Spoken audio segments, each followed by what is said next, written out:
welcome to the reality show. Today I've got Mark and Richard with me, and Robert. Thank you so much for joining me, guys.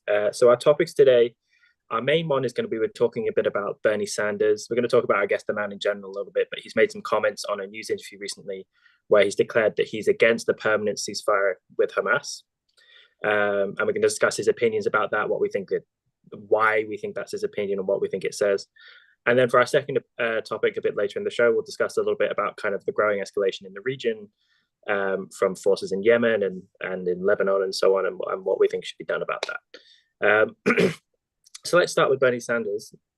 So in this interview, he is basically asked what he thinks should happen, and he comes out fairly strongly saying that he thinks that a permanent ceasefire is impossible because what Hamas wants is the permanent destruction of Israel.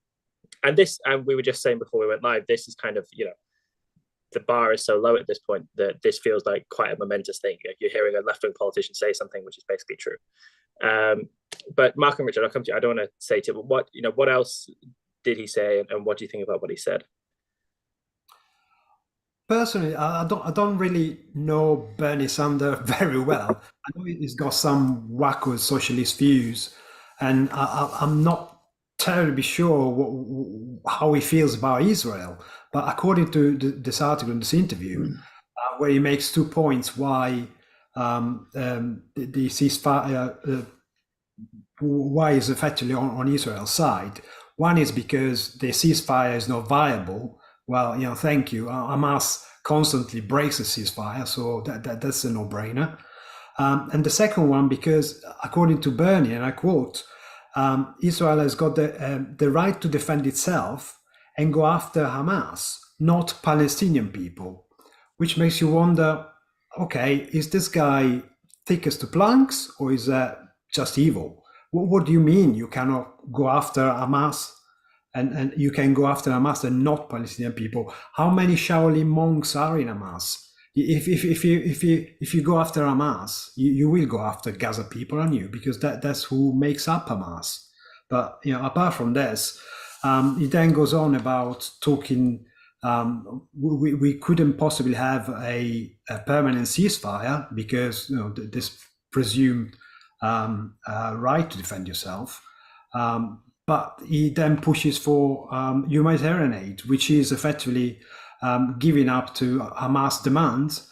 They taken the hostages, and he wants them to dictate when to stop, when to refuel, when to change people, when to change, have more hammers. So it's like with friends like these, who needs enemies? I had a look back into what Bernie had said in the past. Particularly, I like to see what people have said before the war started and to see how much their position may or may not have changed since. And looking back at 2018, back in, I think it was the primaries, he said phrases like, I am proud of being Jewish. Fair enough. And he said, we absolutely must protect the independence and security of Israel, but we cannot ignore the suffering of Palestinians. Essentially, that is the same position that he's adopting today, as far as I can see.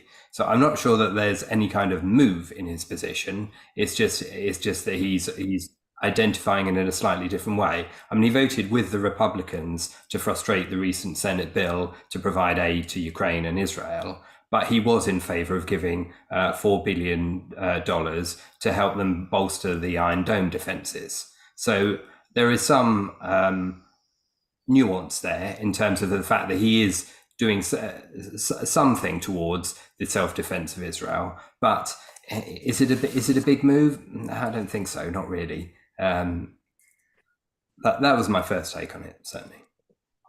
And so, Robert, what do you think? Because one of the other things that he said, along with saying that he's against the permanent ceasefire, is that he would have actually been in support of the United Nations motion that was vetoed by the US, which I think probably we wouldn't be in agreement with. So what do you think about what Bernie Sanders had to say? Yeah, I think he's a stopped clock. He's right twice a day. He said back at the end of October, he said, Israel has a right to defend itself against Hamas. So he was saying this at the end of October when everybody was still figuring out what they thought. But he continued, but innocent Palestinians also have a right to life and security. And that's when he was calling for the humanitarian pause. And I love this because he went ahead and shared that on Twitter/X, and he got a response from Oriel Ohanan. I love this, who posted the same tweet, screenshot picture with a circle around the word "but." And he wrote, "That word will follow you for the rest of your life." Now Bernie's trying to live that down. He's coming out a little stronger. You know, his statement, I don't know how you can have a ceasefire, a permanent ceasefire, with an organization like Hamas, which is dedicated to turmoil and chaos and destroying the state of Israel. This is what he said to CNN. I think what the Arab countries in the region understand, man, I wish he was right about that. I think what the Arab countries in the region understand is that Hamas has got to go. Well, I don't think the countries that are supporting Hezbollah know that Hamas has to go. I don't think the countries that are supporting the Houthis in Sudan know that Hamas has to go. But to the extent that Bernie's right, consider the negotiations that were going on before October 7th. In fact, some people think October 7th was to disrupt those negotiations. Then yes, some countries in the Middle East, I was going to say better, let's say less worse than others. And I think he's right about that. It's a good thing that Bernie is saying this. And I'll skip right to the spoiler. I'll skip right to the important thing that I think we need to get out of this, which is Bernie on this issue. Senator Sanders is not as bad as even some of his own allies. You know, he was asked about Rashida Tlaib, for example. He's not as bad as they are on this issue. So what? He's still wrong. Well, it matters that he's not as bad. It's going to matter for the political situation. It's going to matter for the United States stance in regard to Israel. And it matters to us as objectivists, because we make the mistake sometimes of saying, well, the objectivist perspective on this is Israel has an absolute right to self-defense, an absolute right to exist. At the same time, Israel's mistake is that they're a semi-socialist country. They're not fully capitalist. And anybody who doesn't get that is wrong and needs to be fought. And that is our mistake, because anybody who doesn't get that is wrong. But they're not all the same. And we've got to remember that. We have got to remember that the folks in Hamas are actually different than the folks in Hezbollah, and they are different than the Palestinian Authority, and they are way different than the protesting college students in America, who are not quite as bad as the protesters in the streets of the UK. And we look at it and we say it's all wrong, and we're right about that. But seeing somebody like Bernie Sanders, who I have almost nothing good to say about, say good things, reminds us that, yeah, we've got to fight, but they're not all the same. And we can even take some heart in that. So I'll give Bernie Sanders props, this week. And by next week, he'll say something that I'm sure I will be fighting him on. But that's my thought. There is something good to be taken from this. And it's a good sign. It's a good sign that not everybody is either for us or against us. I guess the degree to which is a good sign, I guess what we would hope is that, given that he's identified, I guess, as being on the kind of hard left of the US politics, that him saying this would have some kind of effect or rub off on his supporters, because generally the hard left in all countries are pretty anti-Israel, pretty pro-Palestine. And the hard left in the UK, for example, is pretty, even not just pro-Palestine, pretty pro-Palestine, pro-Hamas explicitly. So we had Jeremy Corbyn, for example, who was very much seen as Bernie Sanders' UK equivalent, and there was some kind of interaction between their two campaigns. They exchanged literature, holding a very different line on this. So he is not in favor of or against the permanent ceasefire as Bernie Sanders is. He's basically in favor of Israel. Israel is the bad guy, and Hamas are our friends, as he once referred to them. So, and one of the questions that was kind of floated around after these questions is, does this represent a difference between the old and new left? So is Bernie voicing this because there's a kind of older generation of left-wing people who are more pro-Israel? And so we would expect to see this. And then with the younger new left, what we'd expect to see is more anti-Israel sentiment. And I have some kind of opinions on that, but I want to hear what you guys think. So Mark and Richard, do you think there's something generational to this? There probably is, and the I think was it yesterday we were talking about a report about younger people tend to be more anti-Israel than older people, and there's definitely something with it. Older generation, because they grew up and they had direct access to stories and war stories and people who were affected by the war, and if you are a Jew, clearly you've heard about people you knew or family people or family members directly affected by the Holocaust. So you will be very well aware of what it means, anti-Semitism and hating Jews generally. What does that lead to? So I wouldn't be surprised if it's a generational thing. Yeah. Yeah, I mean, I would tend to agree. I mean, I'm always loath to generalize about whole generations, because there's an awful lot of individuals in any generation, and we got the privilege to know quite a few young objectivists here in London who feel like the absolute opposite of what I consider to be the generation that they're part of. So with that caveat aside, I do think there is a difference also between Jeremy Corbyn and Bernie Sanders, who are obviously of fairly similar ages and pretty similar politics. And maybe that's the Jewish element. Maybe that's the American element of Bernie Sanders that makes it different.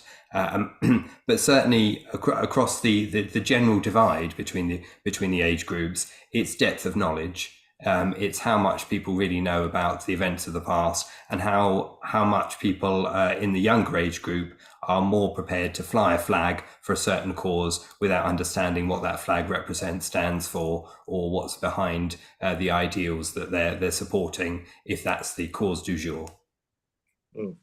And Robert, what do you think about this being generational? I think it's a great point to make, and I think it absolutely applies. It's not the specific generation even so much as the age, because, for example, Biden used to be more strident. Bernie Sanders used to be more strident, more, we would say, principled, but on the wrong principles. We have an expression, maybe you've got it too on the other side of the Atlantic. There are people who say, if you are young and you're not a liberal, you have no heart. But if you're old and you're not a conservative, you have no brain. Now, we can tear that apart from an objectivist perspective, but there was something to it.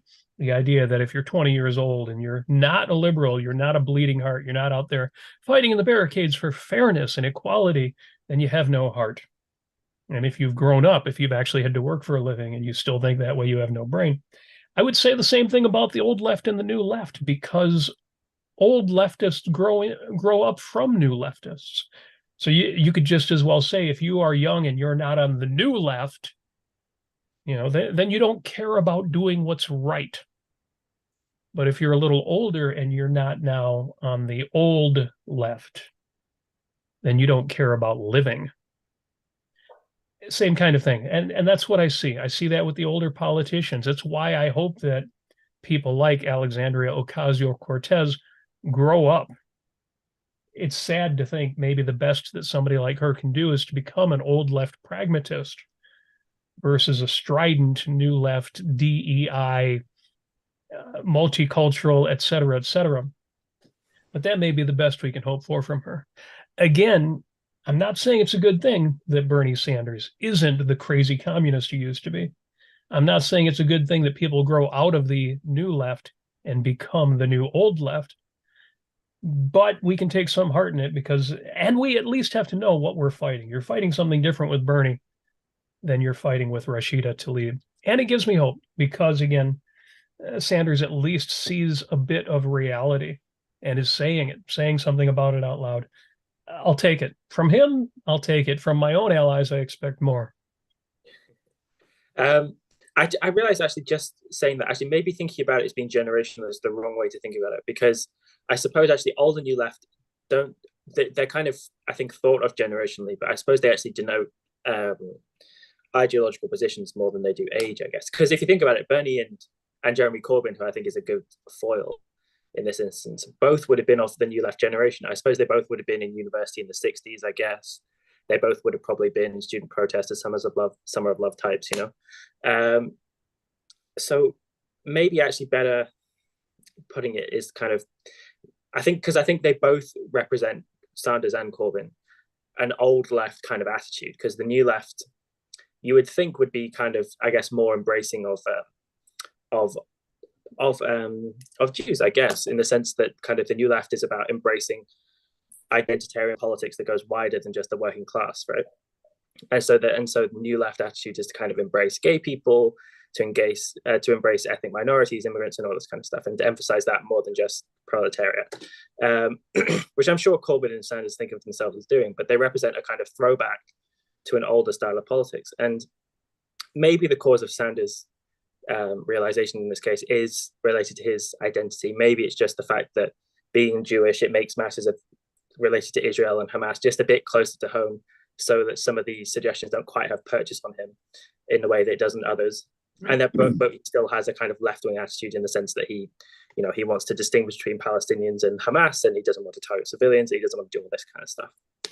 And I guess part of the reason why it wouldn't be right to think of it as being, because if it is right to think of Sanders and Corbyn as being on the old left, then Corbyn is exactly not in favor of this stuff. He does want a permanent ceasefire with Hamas, and I think probably would ultimately like to see them take over the region, probably. So I don't know, maybe actually generation is the wrong way to think about it, but well, it's a part of it. Yeah, for sure. And I guess Bernie Sanders, at least in the news over here in the UK, hasn't dominated the headlines for a fair few years now.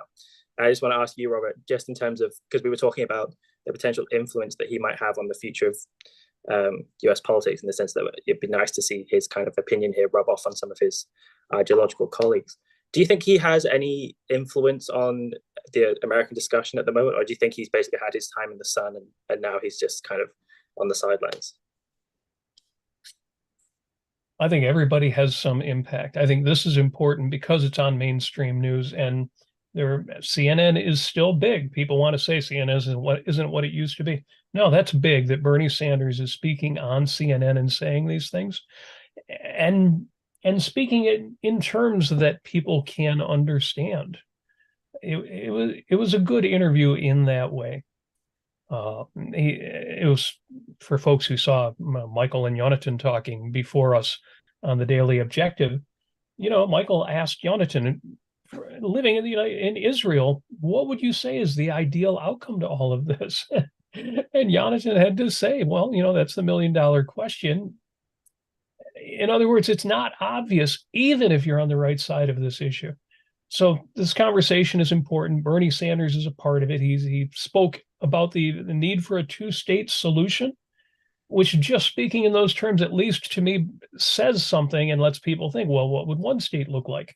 What would 3 states look like if you were determined to keep the West Bank and Gaza separate? So it's good that it's out there. It's good that the conversation is being had. And yeah, I think to your question, it does matter. It's not going to solve the problem, but it's an important part of the conversation. And wherever we end up, this will have been a little bit of it.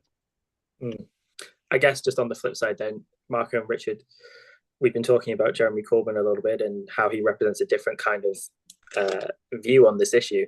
And he's obviously not only no longer the leader of the Labour Party, but he's been expelled from the Labour Party. And I think that's been held up. I think he's pursuing some kind of legal action at the moment. I haven't seen anything where he's been taken back in. So do you think Jeremy Corbyn and his views have a kind of purchase on British politics anymore? Or do you think he's past his prime? I think he was past his prime at every stage of his career, to be honest, in terms of having outdated ideas and still stick with the old Marxism, but in the face of every evidence to the contrary. But nevertheless, that didn't stop him garnering some considerable support at different times along the way for some different reasons that were not necessarily always to do with him, certainly in the Brexit years, for example. But I think what's interesting about the young people's response to these two characters is those who have been cheering for Bernie, when they hear him say something that differs from what they expect him to say, whether they take that opportunity to consider his opinion in some detail and to why it differs and examine it, or throw him out with it and try and find a new candidate to replace him. And equally, in the UK side, on the opposite side of the spectrum, those that have been cheering Jeremy, Jeremy, Jeremy, but are of Jewish extraction, say, and who then start to question, well, hang on a minute, this really does go against, what I believe, despite having perhaps socialist ideas or whatever, and perhaps they may too also begin to question it. The difference is perhaps that here in the UK with Jeremy, none of it's new. You've known that he's been a supporter of Hamas for some time. Perhaps Bernie's position is slightly fresh news to some people in terms of what he said recently in this latest interview. Yeah, it's such a great point, because when the left loses one of their own, one of our side said the wrong thing, even though they'll dismiss it and they don't even think about it again. Yeah, they do. They know there's more than one opinion out there, and it's not as simple as, well, our side is right. So I think that's great. I think it's important. Okay, well, let's move on to our second topic then. So something that has been discussed a lot since the conflict has broken out since October 7th is the idea of not wanting the conflict to escalate to other parts of the region. And there's obvious reasons why I guess people would be worried about that. There's the potential for then, I guess, wider world powers to get drawn in. Russia and China are kind of, using this as a proxy battle in some way. And the US and the UK and European powers are definitely more backing of Israel and so on. So you don't want it expanding out like that. You also don't want just the wider killing of people and so on. And yet, of course, in a sense, the conflict did escalate from very, very early on, because what we saw was mortar attacks coming in from Lebanon, from Hezbollah, Israeli helicopters going in and killing the people on the border who were launching these rockets and so on. And also what we saw was, I think it was the Houthis in either Yemen or wherever, Israeli ships, and also against an American warship as well, which was a very worrying potential for escalation there, because that's not just an attack on an Israeli vessel, that's an attack on the biggest power in the world. So in a sense, the conflict has already escalated, but it's not escalated, I guess, quite in the way that it has the potential for doing. So I guess what we should just consider is what should be done about the potential for escalation. Should outside powers get involved to try and stop that, or is that actually going to kind of stoke the problem even more? Mark and Richard, I'll come to you guys. What do you think about that? Well, I think the first thing to say about the Houthis when mentioning them at all is simply to read out their slogan, because that really states their MO unequivocally. God is greatest, death to America, death to Israel, a curse upon the Jews, victory to Islam.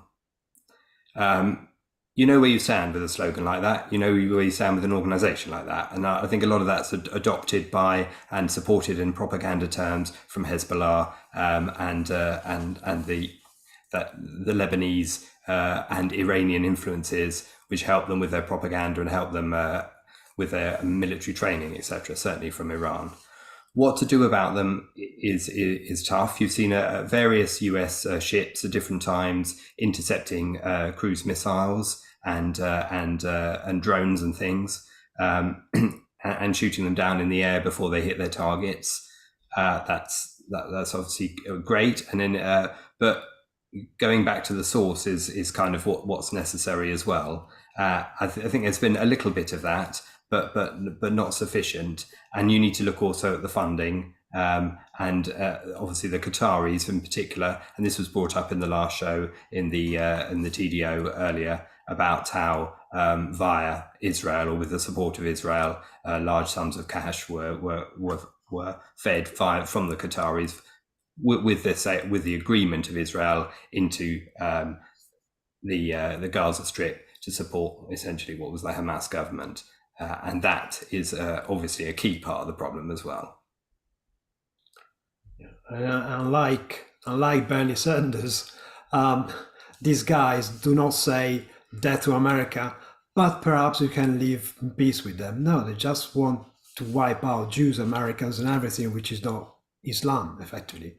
The funding from Qatar, well, during October 7th, a delegation of diplomats from the EU were in Qatar just to sign up to a 27-year deal for the supply of LNG to Europe, which has gone ahead since. I think they signed up on the dotted line on the 11th of October, even though they knew very well the consequence of it all. So again, that's why Macron is so worried about walking a fine line between not upsetting the Jews, not upsetting Muslims, and certainly not letting go to his gas supply. And Robert, what do you think about this? What do you think about the potential? What do you think about the Houthis and so on? But what do you think about the potential for this to escalate? And in a way, I mean, I'm saying this in a sense hypothetically, but should it escalate? Should this expand out wider? Because Israel's enemies obviously lie not just in Gaza; they lie all around them. Yeah, it's going to expand. One of the reasons why I'm more forgiving of Bernie is precisely because of what the right looks like in America. They think, what the hell? They're more likely to support Israel than the left. The problem with today's right in America is precisely its nationalist and religious aspects, which in America, it isn't that bad. It really isn't that bad. Well, we've got an abortion case in Texas right now. We've got our cases of the religious right being a problem. But what's going to happen in the Middle East in 10 years when countries like Yemen have got the technology, have got the military firepower, have got access to artificial intelligence and what that's going to make possible in the military? We have got to get the Middle East moved in the direction of individual rights. We've got to get them moved in the direction of capitalism. Because if we don't, I don't know if you've looked at a map of the Middle East. Israel is this tiny splinter in the middle of a massive Arabic and specifically Islamist part of the world. Israel could wipe Yemen off the map. They could wipe Lebanon off the map. And they don't, because they are a country of individual rights. They're not national. They're not imperialists. They're not looking to take over their neighbors. They're looking to have the kind of negotiations they were trying to have with, and I don't mean to say nice things about Saudi Arabia, but the kind of negotiations they were trying to have with the Sauds before October 7th. That has got to happen. The one thing that I think, and I might sound alarmist, but I don't think people fully appreciate what's going to happen in 10, 15, 20 years. Again, once nations that at this point are not that advanced technologically have the opportunity to engage in mass production of military equipment and ammunitions, and what robotics and artificial intelligence are going to make possible to these people, if we do not get them moved in the direction of the 21st century. So do I think that these other issues matter? They absolutely do. And I think it's great for our cause that people hear about it, that they hear that it's not just that Gaza did this thing and now Israel is stepping on them. At the same time, their ships are being attacked. At the same time, missiles are still raining in from Lebanon and the West Bank. At the same time, all of these other things are happening. This is the situation. If there's going to be any solution at all, a two-state, one-state, what really matters is that there's going to be some acceptance of a rational, rights-respecting government in the Middle East. Because otherwise, Israel won't get wiped out. What's going to happen is that the United States will be drawn into it, and we will do what we've got to do, but it's going to be that much harder in the future if we don't make some substantial inroads, some substantial move in the direction of a free nation, individual rights, some respect.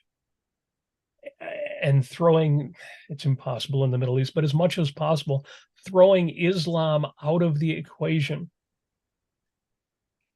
Pretty tough when you have an explicitly Jewish nation to say you can't have a nation based on your religion, but that's what's got to be done.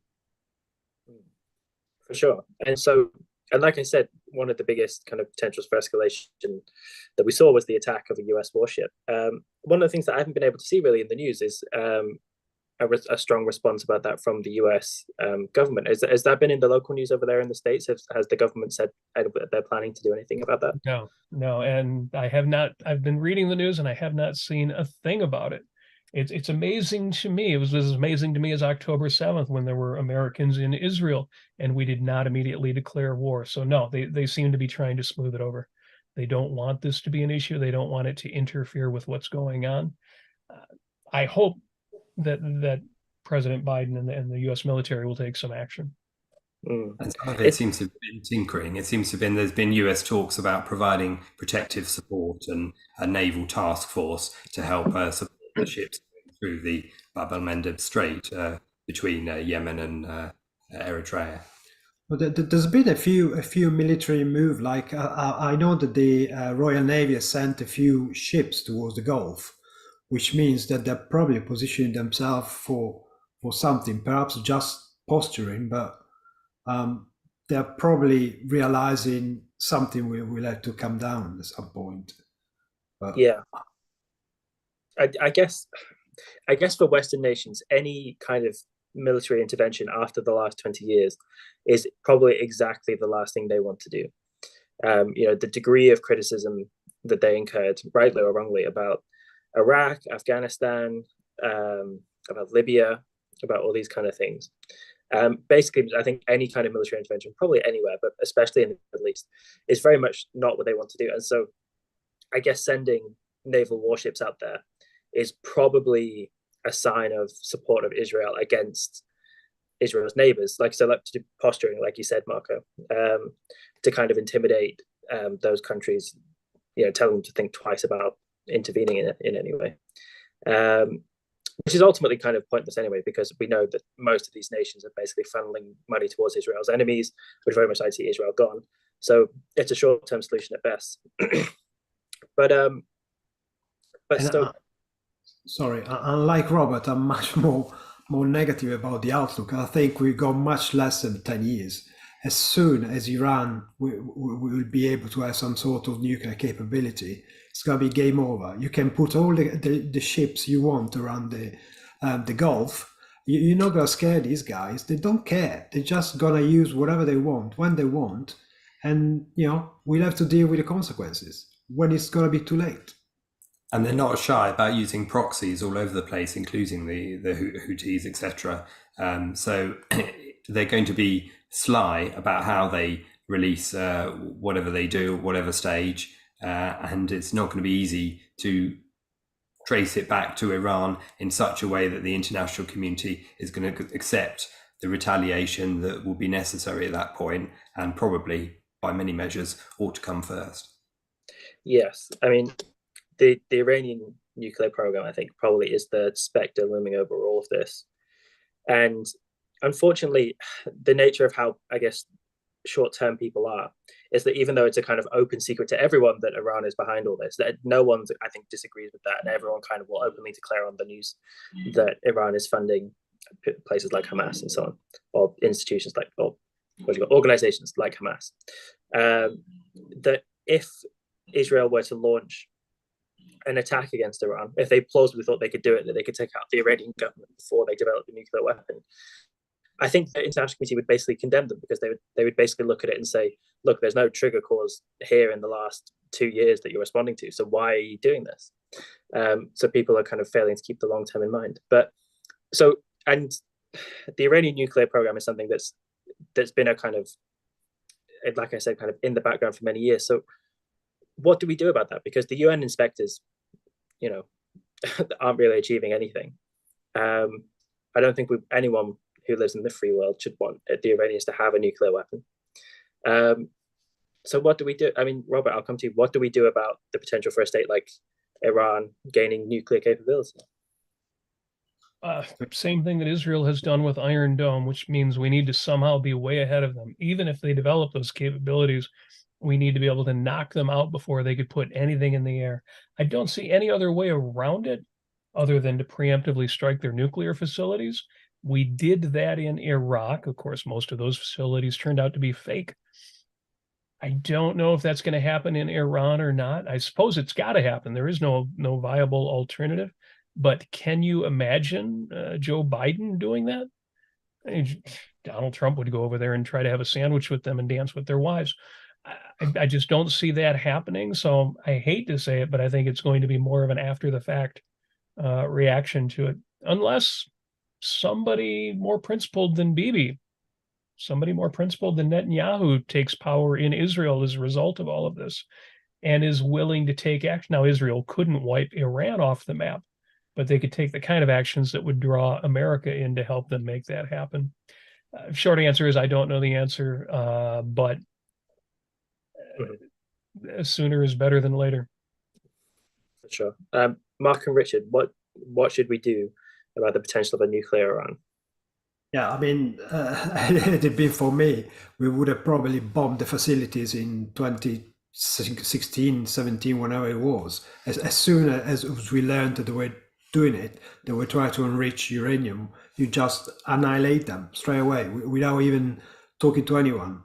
That's the breach of whatever pact they had. So the only issue, excuse me, the only issue here that the technology was provided by to Iran by the other arch enemy of the universe, Putin. He's gonna be working in the background, trying to cause as much stabilization as he can, because he's finding it hard to maintain power against and his war against Ukraine. So he will be trying to do something. The same way he's been moving people across his land in order to push them into Europe from Finland. Whatever he can do, he will do it. And we can guarantee that when you hit Iran, you'll have to deal with Putin at some point. Yeah, I mean, whether the solution is technology, I mean, I've been reading lately about the Arrow defense system and shooting down missiles above even the Earth's atmosphere. Now, I'm not saying that's a solution for nuclear weapons necessarily, but obviously with its impact. But the constant technological development is one aspect. Obviously, there's always the hope that Iran would collapse from within, with whether that's off the back of the Iranian women fighting back for their freedom and rights, or whether it's just dissident groups in Iran being given sufficient support by the West. But that's a meddlesome, difficult business that's got countries like America in trouble, and in the UK in trouble in the past for not understanding the full dynamics of who you support and what the long-term consequences of that are. And of course, you've got all of the wider issues, all the other countries that, why aren't you bombing the sites in Yemen that are firing these rockets and aiming at Eilat? Why are you waiting for them to be in the air? If you can't attack a site that's more obviously got fewer friends like Yemen, then how are you going to be able to deal with somewhere like Iran? And if you're going to, as we said earlier, support Qatar in terms of allowing its finances to aid Hamas all the time, then again, you're not doing the early steps that give you the moral high ground to do the later ones, including sorting out Iran. And the same is true with the EU. The EU has been absolutely, quite honestly, supporting Qatar ridiculously and acting as their propagandists a lot. I mean, one of the news channels that we see quite often in terms of getting the EU perspective, it's rather nauseating channel because it definitely gives the EU perspective. It's even got a program called Brussels, My Love on it. But anyway, I'll get off my high horse. But essentially, they support Qatar in endless ways with lots of different articles, including articles like, I wrote down a couple of the titles. Qatar's grassroots initiative aiming to protect the planet. Qatar's sustainability at the heart of its economy.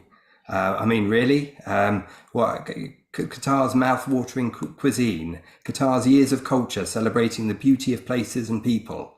And this is just EU propaganda for a country that is supporting terrorism. I mean, that's the very first step. If you're going to tackle any of this, you need to be tackling head on. And some people are wondering why I'm saying this Bernie Sanders news is good news. Well, what compared to what? Exactly. If I could, Morgan, let me mention, because I want to go back to the Western Hemisphere. Buster Jones gives us a super chat. Thank you, very generous, and says, it's quite surprising Bernie Sanders, of all people, has a better grip on reality than the sheer amount of Gaza supporters in this world. And you're right. It is quite surprising. It's kind of jaw-dropping. We also have a super chat from Christopher Smith. Thank you for that. Very generous. As well as Was Art. John Was is in the chat and supporting us. And that's why everybody should go to wasart.com. Check him out. Y'all mentioned, well, Iran, nuclear. It wouldn't be possible without the support they're getting from Putin. And in our chat, the producer Daniel says, Putin has announced running for president again. Do you think he'll win? Is that a question? When Putin runs for president, it's not like he's running to get the most votes. It's not a question of votes. It's, in America, we say elections, they're stolen, there's corruption. You don't know what corruption is in elections until you look at Russia. Don't even call that an election. It's outrageous. Yes, of course, he's going to win. But the real question then is, if Iran can't develop nuclear weapons, will Putin just give them to them? And what would the U.S. do in that kind of case? So, again, I'm all for taking action right now to avoid the worst, but I still think the worst is coming. And yes, the sooner we deal with it, the better, because yes, Putin will be president for just as long as he wants to be. Yes. So Putin, one of the things about Russia, I guess, is that it's difficult to measure the degree of opposition there is in a country like Russia, because it's not like there's really an official opposition. Like there technically is, but of course the leader of the opposition was put into jail just a few years ago on trumped up charges, right? But my impression of Russia, because I went to school with a lot of children of Russian oligarchs, is that he is actually quite popular. So the kids I went to school with, if you asked them about Putin, would gush about what a great guy he was. They would post on their Instagram accounts on his birthday pictures of him wearing a pink suit or something, saying "Happy birthday, Mr. President." Now, of course, they're coming from a very particular class of Russian, but my impression also then, I guess, of the wider Russian populace is that he basically enjoys a fair amount of support there as well. And the real test of Putin, I think, is going to be Ukraine. There was an interesting piece written by Fukuyama, the political scientist who wrote the book The End of History back in the 90s, right? Saying that he thinks that Putin will survive if he can manage to crush Ukraine, but he's clearly been damaged very much by the fact that he hasn't crushed Ukraine very quickly. That's clearly exposed a lot of weaknesses within the Russian regime, particularly when you see with the Prigozhin rebellion that kind of fizzled out. But still, the whole idea that could happen is remarkable. And if he doesn't, Putin's whole image relies on him being a strongman. That support he was getting from those kids I went to school with and from the populace in general relies on him being strong, efficacious, able to do what he says, decisive, ruthless, whatever. And if he can't defeat Ukraine, which compared to, Russia in terms of size, but also I think in terms of the Russian attitude towards Ukraine is viewed as an inferior nation. If he can't crush that, then I think that's where he'll be done for. So I think, yeah, he'll win this election because there's no way he could lose it. One of the funnier things in a dark way about recent history was when he left the presidency, was it in 2008? And then he became the prime minister for 4 years and then came back, which is just brilliant, wasn't it? But Mark and Richard, what do you think about Putin and his threat on the world stage? Yeah, Putin is a big problem because he's an old style kind of communist leader. This one he's a proper dictator, and he doesn't care about anything else. But he seems to be very, very intelligent, very, very able to exploit our weakness, i.e., our lack of morality, lack of principle, lack of self-esteem against us. He's so good at it, and every time he just plays everybody like a fiddle. You have to admire his acumen, but on the other hand, he's playing against people in the West who don't have any spine or any self-worth at all. So in a way, his job is made easier. What I find particularly abhorrent about what he's doing in Ukraine, apart from the obvious war invasion, is the fact that he's been effectively kidnapping tens of thousands of young children from Ukraine, move them to Russia, and effectively growing them up, educating them as Russians, which is the result that in a few years' time, if the war carries on, you're going to have Ukrainians fighting against their own families in Ukraine and under the Russian flag. So that in itself is quite gruesome. Yeah, I mean, Putin puts the Machiavellian. He certainly is. I mean, people like Elon Musk are often called disruptors, but he's the ultimate disruptor on the geopolitical stage. And that's the old style Cold War ex-KGB MO, isn't it? It's take it, you know, it was Cuba in the 60s. It's wherever you choose to look. That's how they operate, is to turn whatever situation can work to their advantage, use whichever friend they can temporarily con into receiving money or backing them in some way in order to attack their real enemy, the West.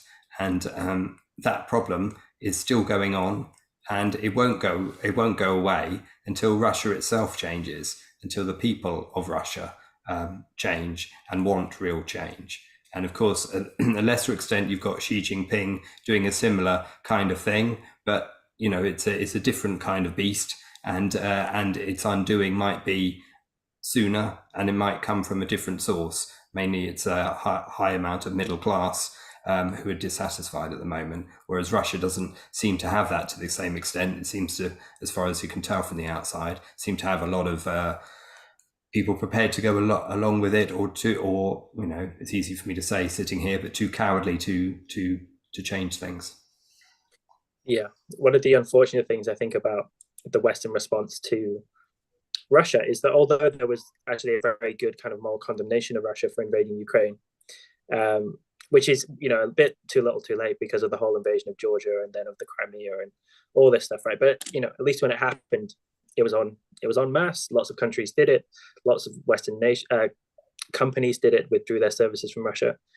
But whilst that seemed to be economically damaging in the short term, Russia seems to have basically weathered the storm. You know, there's been Russian companies which have popped up to fill the gaps, and then there's enough of Russia's allies in the world which have filled then those gaps in turn, so that Putin can stand up on the stage and say, look, they can't really do anything to us. They've imposed all these sanctions, and yet we're still going. And we'll see whether in the long term, I guess, whether that actually does bring Russia down. But for the time being, it's a shame that actually the boycotting of Russia hasn't actually fully brought it to its knees. But we'll see. The boycott to Russia has been mainly just PR exercise, because the EU, for example, has increased in the last year, has increased by 40% the amount of LNG that they import from Russia. So, and most of the French firms and lots of companies are still operating in Russia. That's why Putin now and then threatens them with expropriation, because it's still there. The EU has been playing left, front, and center. Is playing the most pragmatic game at the moment, and they're gonna be crushed on one side or the other, because you cannot wedge yourself between Putin and the Middle East and trying to pretend to be on the side of Israel and the United States and the UK, and not at some point get in the face, because they are trying to play everyone, and you know. Yeah, you really have to pay attention to the details in those EU statements. They're nearly always big announcements, but the context is that there's a future date, sometimes unspecified, sometimes way in the distance, and sometimes when you get closer to it, and they hope the war will be over by now, they move the deadline again, so that they're actually supplying Russia with finance throughout the whole exercise. Yeah. And they managed to get away with it, and that's the thing that boils our blood, to be fair. So I guess we're drawing to a close then. Robert, any final comments about Putin or any of this stuff? No. I think Russia's headed for more of the same. I think given the access that they have, again, to technology, they're not going to go under the way that the communists did, which means we're stuck with them at least for the foreseeable future. But I'll go back to the beginning of the show and say, well, again, that's another slap in the face of the left, who used to idolize communist Russia. And now what they see is, no, it's just obviously a completely corrupt oligarch. And even the people who aren't sympathetic to Ukraine, well, nowadays, at least here in the States, they fall more on the right than the left. And I want that. I want the kids to be confused. I want them to see the whole complexity. I want them to see Bernie Sanders letting them down. I want them to see, yeah, the new left is not the way. The old left isn't either. But at least the old left would look at the facts of reality and try to shoehorn their ideals into it, whereas these kids are completely disconnected. Let them get that cold water splashed in their face by Russia. Let them get that cold water splashed in their face in the Middle East. Let it get splashed by people like Bernie Sanders if they're not going to listen to us. For sure. All right, guys. Thank you very much. So at 7 o'clock, we've got the Fountainhead Book Club for ARC UK members. Everyone should head over there or sign up if they're not a member already. Robert and Mark and Richard, do you guys have anything you want to plug before the show ends? No, just go to robertnacer.com. Everything you want to know about me and the missus. Our show, 5 minutes with Robert and Amy Nacer. Looking forward to at some point starting things up again here on the channel as well. But in the meantime, keep listening to these conversations. Please keep weighing in. I appreciate everybody in the chat. It's not just important news. It's important that we all have a good handle on it. And especially because I talk about the complexity of this landscape, it does matter that we have the right answers. Let's keep spreading them.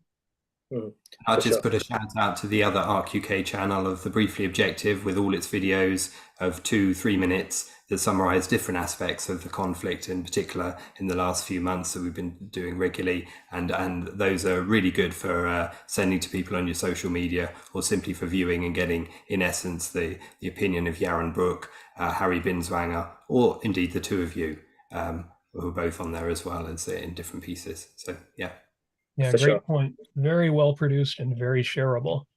Yeah, I was very flattered to see myself appear on there. So everyone should go see the Briefly Objective. Everyone should also go subscribe to my Substack, which is going to be linked in the description. So everyone should go subscribe to that. But all right, guys, thank you so much for joining me, and we'll see everyone tomorrow on The Reality Show. Thank you so much.